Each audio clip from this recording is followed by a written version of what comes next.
Cette journée de la Saint-Valentin abonde en publications à fort potentiel d'impact sur le marché. Restez avec nous pour en savoir plus. D'abord, nous découvrirons 3 rapports sur le PIB des pays de la zone euro couvrant le 4e trimestre. Les données allemandes seront disponibles à 7 heures du matin. L'économie allemande a connu 13 trimestres consécutifs de croissance.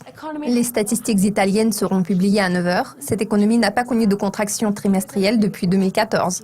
Les chiffres de la zone euro sont programmés à 10 heures. Dans le cas de l'économie de l'ensemble du bloc, la dernière contraction trimestrielle a été enregistrée en 2013. Quelques publications de haute importance concernant la performance de l'économie américaine en janvier seront disponibles à 13h30 GMT.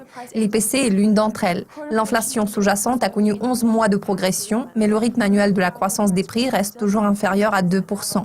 Également à cette heure-ci, nous découvrirons les données américaines sur les ventes au détail. Les ventes sont apparues un peu plus faibles que prévu en décembre, tout en affichant leur 4e hausse mensuelle consécutive. Les stocks des entreprises américaines pour décembre concluent la liste des données nord-américaines à 15 heures GMT. Les stocks ont augmenté de 0,4% en novembre après avoir stagné en octobre. Le Japon publiera ses commandes à l'industrie pour décembre à minuit moins 10. Les commandes ont bondi de 5,7% en novembre, tandis que les analystes prévoyaient une baisse d'1,3%.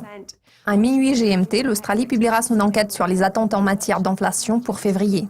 Le dernier élément de ce calendrier est programmé une demi-heure plus tard. Il s'agit du rapport australien sur l'emploi de haute importance pour janvier. Le taux d'emploi a bondi de près de 35 000 en décembre, mais le taux de chômage a légèrement progressé pour s'établir à 5,5%. Cela conclut le calendrier économique de mercredi. Le prochain aperçu portera sur les publications clés de jeudi. Au revoir.